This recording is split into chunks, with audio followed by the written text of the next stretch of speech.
அங்கே என்ன வேலை? ஜெகதீஷுக்கு என்ன வேலை சார்? அவன் மட்டும் தலைமறை வேலை, ஜெகதீஷும் தலைமறை. ஏன் நேற்று மாநாட்டுக்கு வந்துடுமா இல்லை இணை போடுறாரு? எங்கே போன? ஜெகதீஷும் ஆளை காணோம், தலைமறைவு. நீங்கள் தலைமறை ஆகிட்டு திமுகவில் இருக்கிற இவர் தலைமுறை ஆகிட்டாங்க, அவர் தலைமுறை ஆகிட்டாங்க, வீரவசனம் பேசுறீங்க.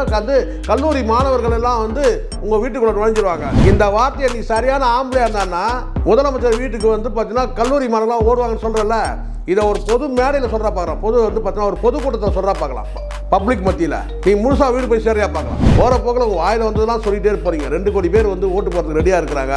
நீங்களாம் அவனை ஏமாத்துறதுலாம் மக்களை ஏமாத்துங்க. விஜய் ஏமாத்துக்கிறா நீங்கள் தனிப்பட்ட முறையில், மக்களை ஏமாத்தாதீங்க. ஒரு ஆணும் பெண்ணையும் எங்கள் தலைவர் ஆட்சிக்கு வந்தார்னா, விஜய் ஆட்சிக்கு வந்தார்னா ஆண் பெண் எல்லாரையும் புதருக்குள்ள அனுப்பிச்சிடுவாரு. பைத்தியக்கார மாதிரி பேசுகிறாங்க சார். இவங்க என்னத்தான் சொல்கிறீங்கள?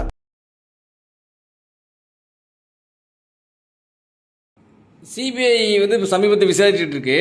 அந்த கரூர் மாவட்டத்தை சேர்ந்தவர் யாரோ ஒருத்தர் நபர் தான் வந்து இந்த சிசிடிவி ஆதார் தான் செய்தி தலைமறைவாக இருக்கான்னு செய்தி. இவனுக்கு யோகியங்களா இருந்தால் காட்ட வேண்டியது. அதான் சார் திட்டமிட்டே வந்து இவனுக்கு அனுப்பி விட்டானுங்க, புரியுங்களா? அந்த கேரவானுடைய சிசிடிவி கேமரா எல்லாம் அதான் நான் சொல்கிறேன்.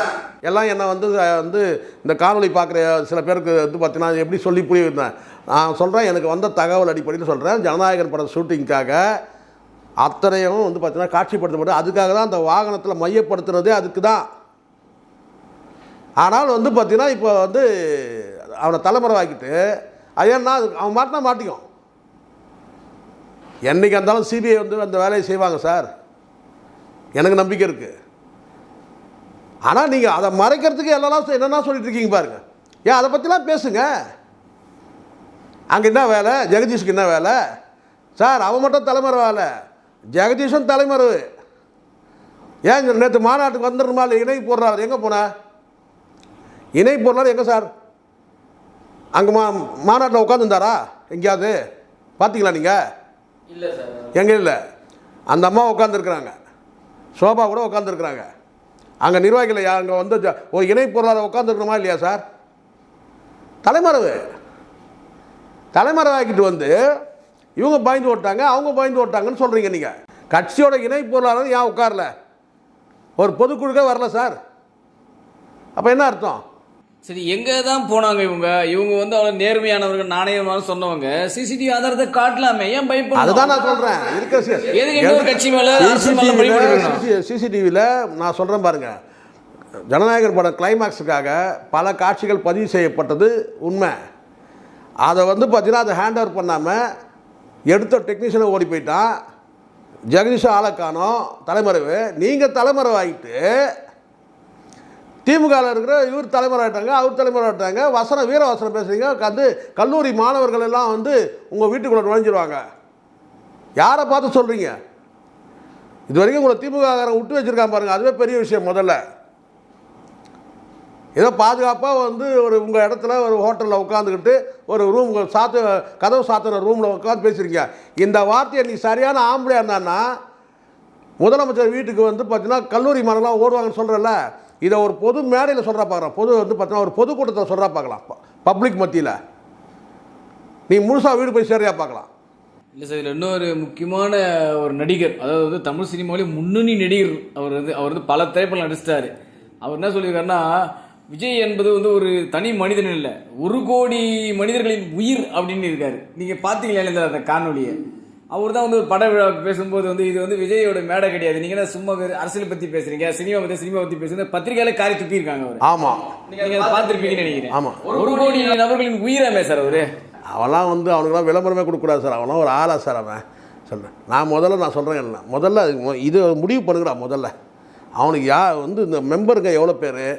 திடீர்னு 1 கோடி பேர் மெம்பர்ன்றானுங்க, திடீர்னு 1.5 கோடி நானுங்க. கொஞ்ச நாள் மட்டும் தான் 80 லட்சம் நானுங்க, இப்போ 1.5 கோடி, இப்போ 2 கோடின்ட்டானுங்க. 2 கோடி பேர் ரெடியாக இருக்கிறாங்கன்றானுங்க. 26% ஓட்டு இருக்குன்றானுங்க. இதெல்லாம் என்ன கணக்குடா இது? இதுக்கெல்லாம் ஒரு ஆதாரம் இருக்கா? போகிற போக்கில் உங்கள் வாயில் வந்ததெல்லாம் சொல்லிகிட்டே இருப்பீங்க. 2 கோடி பேர் வந்து ஓட்டு போகிறதுக்கு ரெடியாக இருக்கிறாங்க. நீங்களாம் அவனை ஏமாத்துறதுலாம் மக்களை ஏமாத்துங்க. விஜய் ஏமாத்துக்கிறா நீங்கள் தனிப்பட்ட முறையில், மக்களை ஏமாத்தாதீங்க. 2 கோடி பேர் வந்து பார்த்திங்கன்னா வந்து மெம்பர் ஆகிட்டாங்க, 26% ஓட்டு இருக்குதுன்னு பேசுகிறான். ஏதாவது ஆதாரம் இருக்கா அதுக்கு? இஷ்டத்துக்கு வாயில் வந்து விட வேண்டியது தான். அதுக்குன்னா வந்து வரியாக இருக்குது? வாய் சொல்லுக்கு வரி கிடையாதுல்ல? வாய் சொல்லுக்கு ஏதாவது வரி இருக்கா சார்? வாய்ச்சலுக்கு வரி போட்டாக்கா இப்போ இவெல்லாம் சிக்குவான். இஷ்டத்துக்கு பேச வேண்டியது. 1.5 கோடி 80 லட்சம் நானுங்க, இப்போ வந்து 1 கோடி நானுங்க, இப்போ 1.5 கோடி 2 கோடி பேர் இருந்தான். அதில் ஒரு நியூஸ் தான் இவன் நீங்கள் சொன்ன நடிகர். அவர் தான் வந்து விஜய் நடித்த அனைத்து படங்களும் 1000 புத்தகங்களுக்கு சமம் சொன்னவர் சார். ஆமாம் ஆமாம், பைத்தியக்காரன். அதை சொல்லிட்டு அதுப்பா இப்போ நினச்சாலும் வந்து உடம்பு கூசுது. 1000 ஒரு படமும் வந்து பார்த்தீங்கன்னா வந்து 1000 கோடிக்கு புத்தகத்துக்கு சமம். கணக்கே கிடையாது, என்ன வேணால் பேசலாம் பைத்தியக்காரனுங்க. ஒரு பெண்மணி வந்து பேசுகிறாங்க, என் பிள்ளைய ஐசியூவில் இருக்கான், ஐசியூவில் விட்டுட்டு நான் விஜய் பார்க்க வந்திருக்கேன். இது மாதிரிலாம் இதே நிறைய இந்த மாதிரி நிறைய செய்தி வருது சார். நிறைய வந்து நான் என்ன தற்கொலைகள் அதிகமாகிடும். அவன் பேசுகிறான் பார்த்தீங்களா, 6 மாதம் நீங்கள் வந்து ரவுடிகளை பார்ப்பீங்கன்றான். அவன் பேசுகிற வார்த்தை எப்படி புரிஞ்சுக்கிட்டு நம்மளால் புரிய முடியும் தெரியுமா, நமக்கு புரிய வருது தெரியுமா. விஜய் வந்து வந்துட்டாருன்னா நீங்கள் வந்து பார்த்தீங்கன்னா ரவுடிங்க யாருன்றதை வந்து நீங்கள் பார்ப்பீங்க, அப்படி தான் அதோட அர்த்தம். என்ன பேசுகிறோன்னு தெரியாமல் பேசினுக்கிறானுங்க. அதை விட ஒன்று சொன்னால் பாருங்கள், இந்த கோவை மாவட்டத்தில் அந்த நடந்த அந்த பெண் அந்த கற்பழிப்பு விஷயத்தில் திமுககாரங்களாம் வந்து ஒரு ஆணும் பெண்ணும் வந்து தனியாக போகிறது வந்து தப்புன்னு பேசுகிறாங்க. ஒரு ஆணும் பெண்ணும் தனியாக போகிறது தப்புன்னு பேசவே இல்லை. பொதுவாக பேசக்கூடிய எல்லாருமே நான் உட்பட எனக்கு கேட்டேன்னா, ஒரு பாதுகாப்பை உறுதி பண்ணணும், ஆள் நடமாட்டம் இல்லாமல் ஒரு ஆள் ஆர்வமற்ற இடத்துல ஒரு புதருக்குள்ளே தனிமையில் ஒரு ஆணோட வந்து இவங்க பயணப்பட்டது வந்து பார்த்திங்கன்னா ஒரு எச்சரிக்கை வந்து உணர்வு இல்லாமல் நடந்துகிட்டு இருக்கிறாங்கன்னு சொல்கிறோம், அவ்வளோதான். ஆணும் பெண்ணும் தனியாக சந்திக்கக்கூடாதா, ஆணும் பெண்ணும் பழகக்கூடாதா, ஆணும் பெண்ணும் ஒன்றா போகக்கூடாதா, அதெல்லாம் கிடையாதுடா. அப்படி சொல்லவே கிடையாது. ஆள் வந்து இப்போ வந்து பாதுகாப்பற்ற பகுதியில் வந்து பார்த்தீங்கன்னா ஒரு ஆண் நண்பரோட நீங்கள் தனிமையில் போகிறதுன்றது ஒரு பாதுகாப்பானதா அப்படின்னு சொல்லி ஒரு கேட்குறாங்க. அது தப்புன்னு கிடையாது. இவங்க தலைவர் ஆட்சி வந்தாக்கா சொல்லிட்டார், என்னன்னு கேட்டால் எல்லாரையும் புதருக்கு அனுப்பிச்சிடுவார். யார்? ஒரு ஆணும் பெண்ணையும் எங்கள் தலைவர் ஆட்சிக்கு வந்தார்னா, விஜய் ஆட்சிக்கு வந்தார்னா ஆண் பெண் எல்லாரையும் புதருக்குள்ளே அனுப்பிச்சிடுவார். பைத்தியக்கார மாதிரி பேசுகிறாங்க சார் இவங்க. என்னத்தான் சொல்கிறதுங்கள அறிவு கட்டலை. என்ன சொல்கிறாங்கன்னா அது புரிஞ்சுங்களா. முதல்ல ஆணும் பெண்ணும் பழகக்கூடாது யாரும் சொல்லவே கிடையாது. பொதுவில் சொல்லக்கூடியது என்னன்னு கேட்டிங்கன்னா, பொதுவில் சொல்லக்கூடியது தான். திமுக காரங்களாம் யாரும் சொல்லவில்லை. பொதுவில் சொல்லக்கூடிய வார்த்தை, ஒரு ஆணும் பெண்ணும் ஆள் நடமாட்டமே இல்லாத ஒரு வானாந்தரமான பகுதி, ஒரு காட்டுக்குள்ளே ஒரு புதருக்குள்ளே ஏன் பயணப்படணும் இரவு நேரத்தில் அப்படின்னு சொல்கிறது வந்து ஒரு பொதுவான ஒரு பெற்றோர்கள் வந்து சொல்லக்கூடிய வார்த்தை. இதெல்லாம் அதெல்லாம் இவனுக்கு புரிய போகுது. இவனும் வாழா வெட்டி. யார்? ஆதவர்ஜனாவும் ஒரு வாழா வெட்டி தான், இவனும் ஒரு வாழா வெட்டி. நீங்கள்லாம் வந்து பொண்டாட்டி பிள்ளைங்களோட வாழ்ந்தீங்கன்னா உங்களுக்கு தெரியும்டா.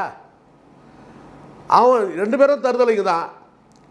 அவனும் வாழா வெட்டி, இவனும் வாழா வெட்டி. ஆதவர்ஜனா வாழா வெட்டி, இவனும் ஒரு வாழா வெட்டி. அப்புறம் உங்களுக்கு எப்படி புரியும் பிள்ளைங்களுடைய பாதுகாப்பு? நான் கேட்குறேன். இல்லை, இன்னொரு கேள்வி பாருங்க, அந்த பொதுக்குழு நடந்த அந்த பாசியை பிளாக்ல வித்திருக்காரா மாவட்ட செயலாளர். இது எப்படி இருக்கு பாருங்க. இதெல்லாம் கேட்க தான் ரொம்ப ஆச்சரியமா இருக்கு. இவ்வாறு ஊழலை பற்றி பேசுகிறானுங்க. இது ஊழலை பற்றி பேசுகிறானுங்க பார்த்தீங்களா.